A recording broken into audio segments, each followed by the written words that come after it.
nhớ trong này chụp phong ra nó nói lúc gì đi tới chỗ hi đó ta tầm ba giờ một tuổi đại chị nó nói chị phải đặt xem chị tomorrow chị thấy nó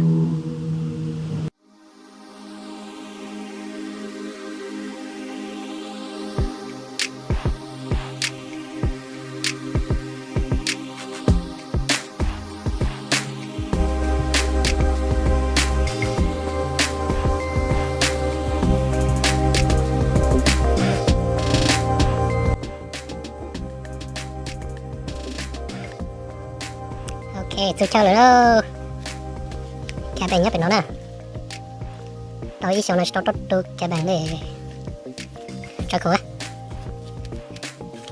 thôi cô tôi chơi sai cái bạn cho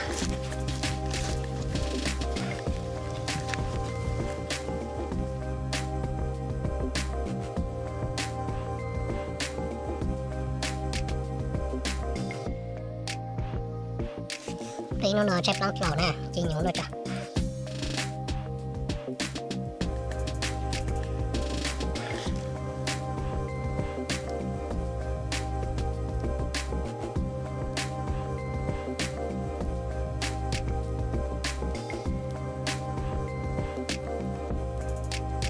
ok ta sẽ nó bây giờ nó tuổi nè cho nó tới giờ gì mong bé cho tròn nữa nữa bây giờ nó mà ta hụt của giờ thọ bé mà bé cho lấy cho nó gì mong bé cho mà nó sao này phần này cơ thế nào vậy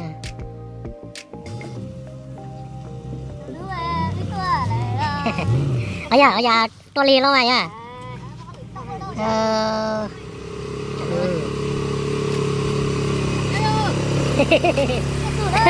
tôi sợ à ôi chà khẩu bóng là chi nè tôi sợ nó ở giờ nó đẩy đẹp cho nó tới giờ cho mong mà tôi sợ đó giờ nó nè giờ đây sẽ này cái lò rẻ cái một tàn cho nó này mà tôi vậy nè ít là sẽ biết phải coi rồi chả dạ ok giờ đó tao tí nè hơi cái giá trị tao rồi ok dạ nếu mất thôi rồi hả ok ok này mà nó về là kho tạp bự đó hết lâu lên về lâu lên là về thắt tỏ chân không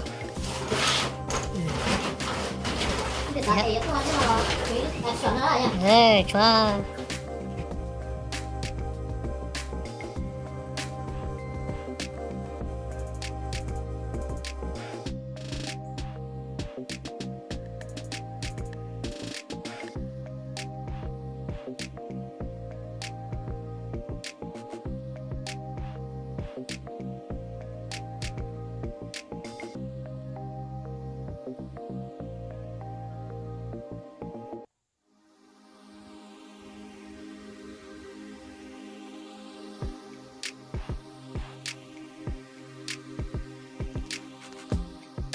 shit cô ta đọt tôi chế tôi lại tại nó nè còn chú sẽ ai cũng nhớ là gì cô tôi ta ai làm bên nó ai tham gia nó sẽ ai bóng đọc con ràng của ta sẽ sử dụng chẳng hơn dùng ràng của mình sẽ hết ok tại nó nè lúc sau nó là bên trái sẽ ai bắt đầu to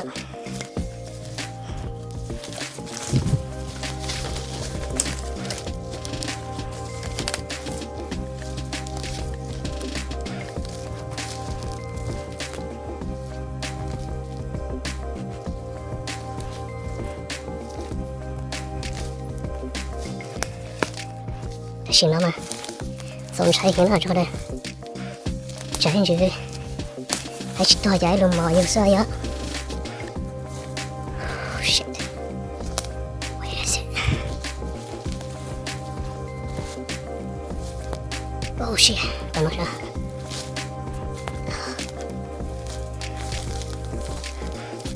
oh shit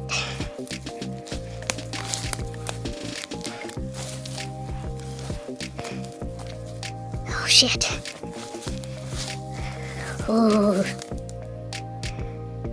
Cho nó nè lại của tuần nữa. Oh shoot. Cô chạy bước cho vô nè, chạy bước cho vô tới sự tân vô. Nó lừa nó mỏ chạy. Cứ sợ lừa chạy của chạy lên té. Nữa là ai làm gì bố tụi nó luôn nè. Chị cái lưng chị tròn đâu nè. Chị đâu nè chị bông rồi nó chị. Oh wow. Big. Shit.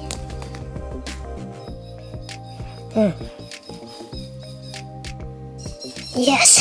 Woohoo. Woo. Ok, tụi nó là chạy kìa nè. Tôi lấy nè. Xem nè. Nè. Oh my goodness.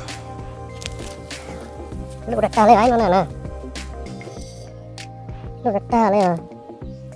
Woo. Thank you. Okay.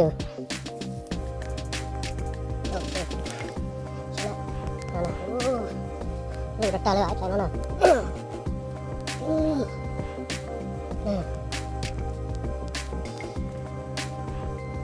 Xem nè.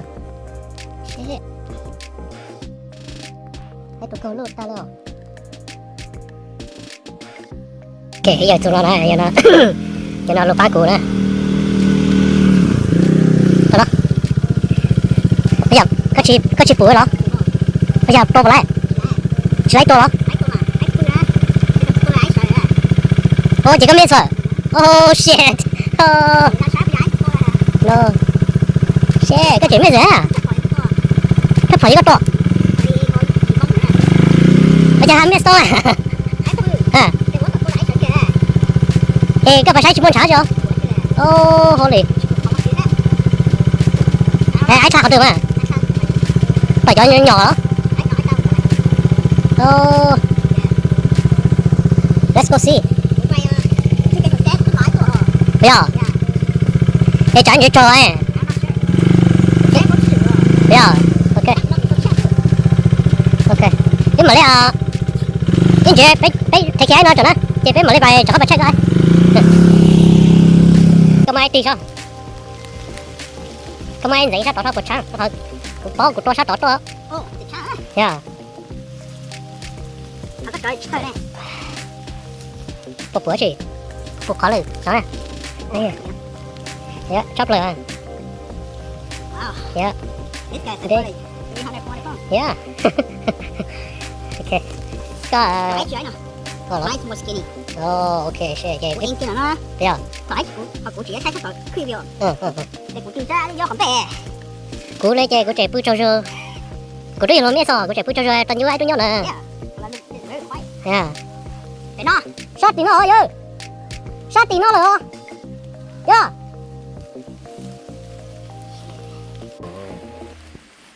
Okay, opener. Chuck got his first. Probably 300 pounds.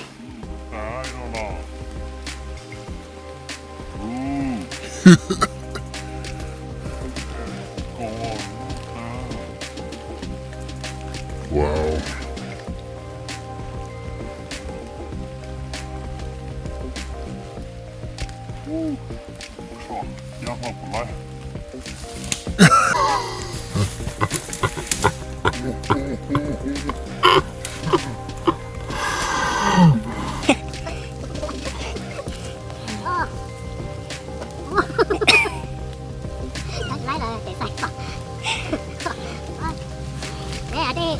Yeah, we have to get ATV back here or something. Yeah, I got it. Back up lại lò. Yeah, okay. Cái gì cái flow này mấy bạn chị ấy đâu nhỉ? Yeah, flow này okay. Yeah. Okay. Close up. Cho nó. Cái sẽ cái thử cái này. Yeah. Yeah, có chị tôi rồi à. Yeah. Yeah, ai to tê kia kìa ha. Ai nói của tôi bật tỷ khỏi đây á. Của tôi té giải kia ở rong đó. Giải kia rong giải lên trên đâu. Tôi có để anh về trong đâu đó, đó anh về. Anh tính trong đâu nè. Yeah, anh về đâu anh mà bung ho. Yeah. nhớ phân nó nhớ phân nó nha ôi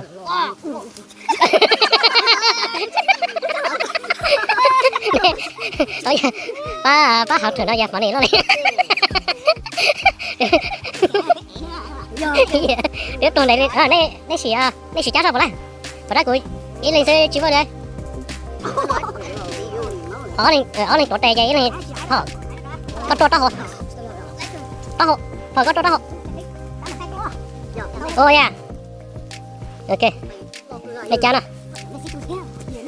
cái trâu ai trâu đó là gì hả nhỏ thế này nhỏ về chụp bó à ít flip mà một track cha nè đó là nó cha kia vô cho bò bè nữa yeah chị nhà thôi em rồi bây giờ xoay thì là thô kia rồi yeah cái của chị bút cho rồi vậy con nó xong tiền á tên cho ui trời đúng giá tiền nè chị đầu đi rồi vay của tôi lên nữa đó cho họ IT sát tiền này à IT sát tiền cha ai lúc đó hồ thái luôn béo thái lúc đó hồ à chị chửi gì ai luôn bà điện đó là chị của đây tôi luôn bà điện rồi hopefully chị cho lúc chị hopefully yeah live push never all live là ok yeah ai chạy TV là cho nó nè ai chạy TV là cho nó vậy ai chạy nó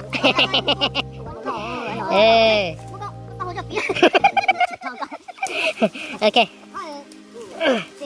yeah có thể bếp bột phao nè yeah ok bếp mà lên ra cho số yeah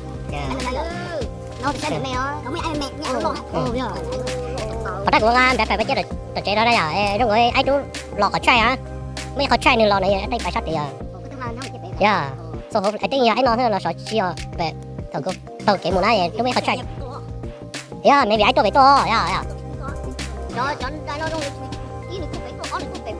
yeah ok nè xỉ xe của lấy nó về ok hay chỉ lấy này vậy cứ mà đi cái tê rồi thay tê rồi vô trong cái tê rồi đó dạ thò mấy cái đắp vào che chở vậy ok ga tao kia cho sổ che nữa nè đó xỉ cũng đúng sát ta liệu ok con nào nè tì ra con lấy đó là chuyên gà strike nè ok các bạn gà strike luôn nha rồi anh bóng bé trời nhỏ gà strike rồi anh bóng chè bé sao rồi chỉ nhỏ cơ nó sẽ như chỉ nhỏ họ mà bé tôi xí rồi là con chị thế à xí rồi trong đây này nha coi giờ lại gầu trâu chỉ ta lên đó là tí đó ha lấy chiếc bao tiền lòng một chào cái chờ đó là nhá nó tí tao hả ok chế ta chỉ nó bài nó nè ta chỉ trong cái chữ với chế chỉ có đó chỉ có đó chế mà lấy một sẽ bỏ lại nè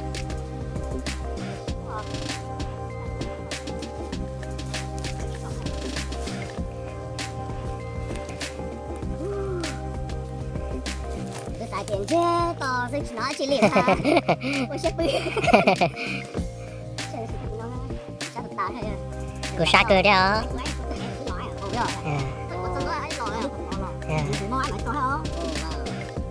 dạ cái rồi của sa cho chủ lại rồi unless thổi con to nữa ai sợ tay chụp lá hả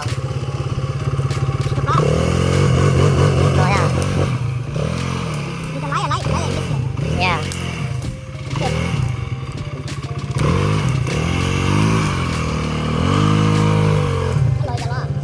cái lọ phải lo nó mẹ không ok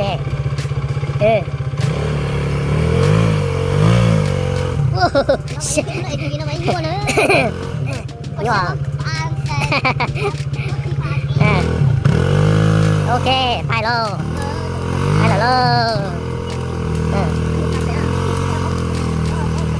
phải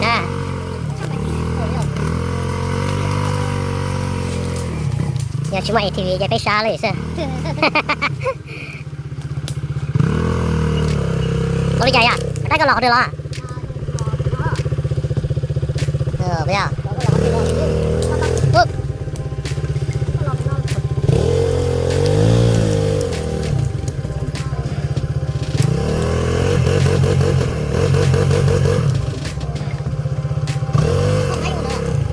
Đó nè. Cái chỉ mới nắp thôi chứ. Để cái lột kia chứ ya. Yeah. Back up.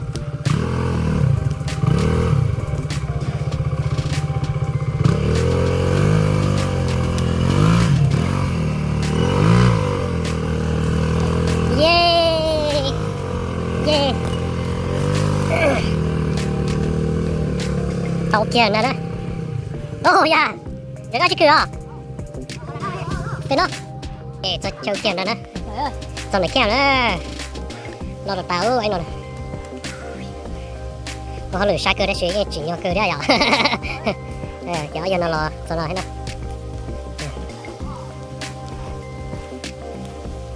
Yeah, I think phải lấy một track cái sẽ Sẽ có nữa cái Yeah, yeah. Okay. Coi như bé cũng mất đây mà. Sao? Chỉ bé mất đây nha. Bé mất đây bé mà đi sao đấy?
Bây giờ phải nó phải có lên luôn chứ.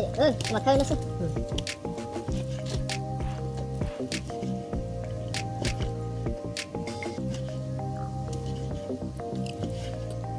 Nó cái nữa phải xả thêm. Bắt xả giấy thường làm một giấy nhưng là bắt xả mà. Dạ. Ba quạt gió kia, xì bò nhé kia. Chú lò xoay dần á. Cái nó có những này mà phải chắc phải cái gì nữa. Đấy, mà có lửa sắt không này. Rồi mà nhưng mà lo mà nhưng mà cho thế. Mà số trâu này mà nhưng mà sao có phát này thế mà có được.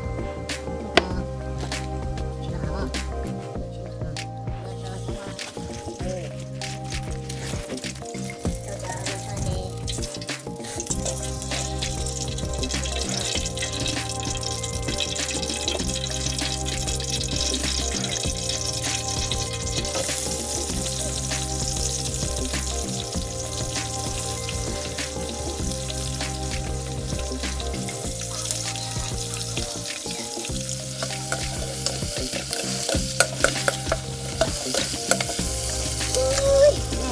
Ôi rồi á.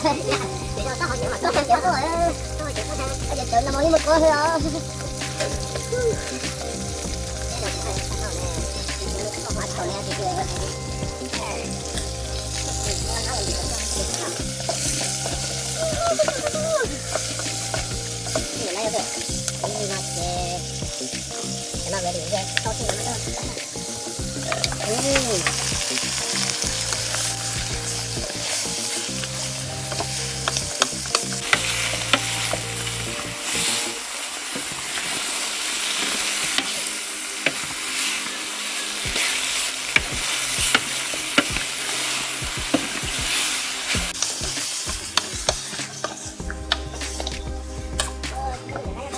rồi là block chấp lại ra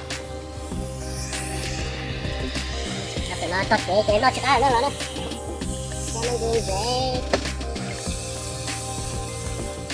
không lọt ra cái này cái sợ nãy giờ tụt bò hỏi mà tụt bò cái luôn á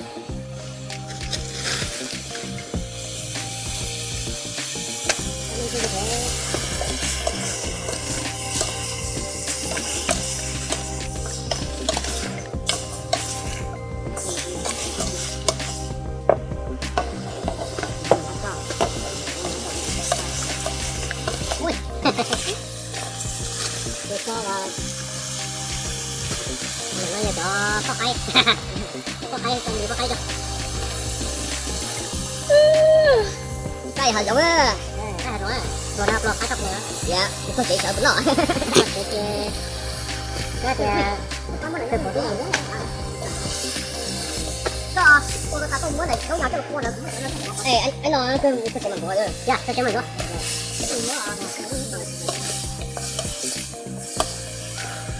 không có ai nói đó là cái nói giờ đây có cô kia họ kìa nè thầy chẳng tay là một kìa nè phải kia mà phải kia cái cái điện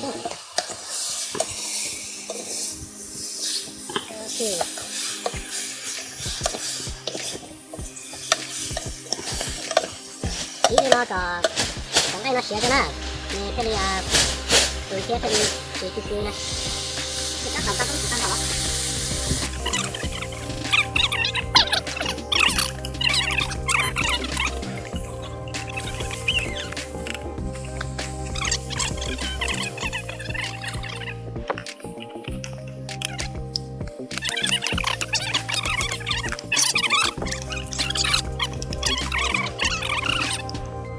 cái cho secret ingredient cái chỉ đây nữa cái chỉ cho nó chỉ phúc cái này thôi đây này chưa cá rồi đó nó cho là chỉ phúc thôi thôi cái chỉ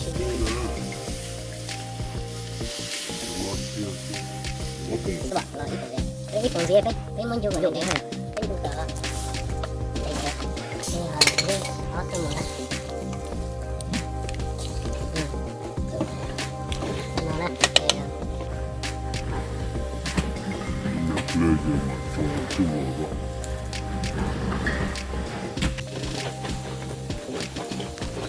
giờ có lại tao tài ai sử dụng rốt luôn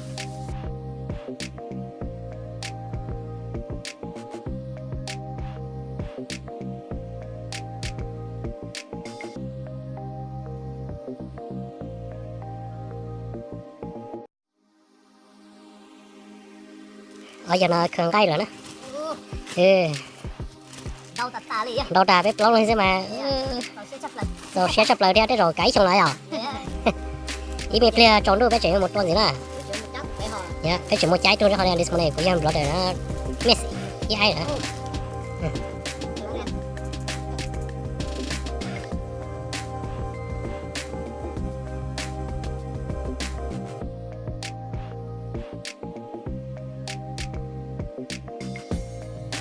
ok rồi chúng nó về bé nó mở rồi nè chỗ kia cái cho tôi lọt chỗ hay cái complete kia nữa là nó cho phải nó nè cho phải nó nè rồi nó block sắp lại sao chạy cái chỉ sẵn nó này à nó nè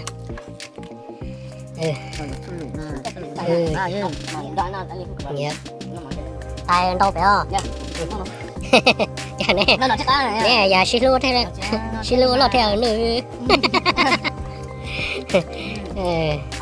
cái tin là xí lúa thôi nó ông này nó lúc tại do lên do lên do ok nó nè dạ nó nè bên nó này nó dạ năm bia rong bia làm cái tao bia là dạ là nó lên nó ok mà xin gì đồ lười rau nè nhà này cái trà sẽ phải đồ lên gì nó vậy mà thay gì nè ok nó nè bây giờ là tao nói nó chọn đồ chơi cái đẹp cái chơi vô lên nó thế à chọn đồ à tại chơi coi tao không được đâu mà đã cứ chơi của san chơi có đó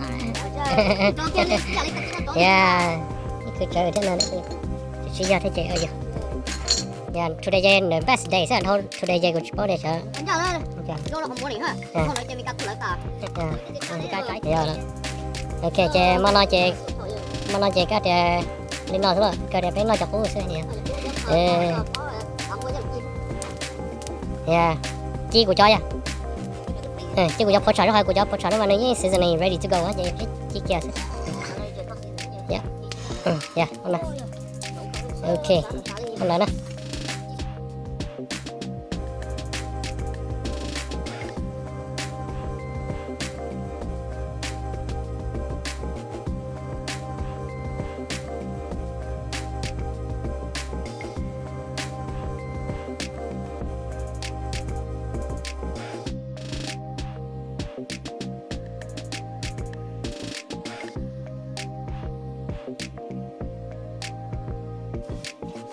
ok vậy chúng này vậy các bạn món này phải gió lên nó rồi chúng mà lo sẽ phải bận gì sao giờ thì chúng mà làm gì này giờ phải mà lấy thành gì là cái đi sẽ đỡ đó không gì sẽ đỡ gió lên nó còn nó khó chỉ chính chấp lời xưa lúc nào chè nó sửa nó tại phải một chuyện nó chỉ mà mở liền nó ngay thế chẳng cái đại nó lúc thì nó mà chẳng cá cho nó mở thế nào nó sai nào nè chỉ cá được cá nó sẽ chỉ làm gì sẽ như cá lợ yeah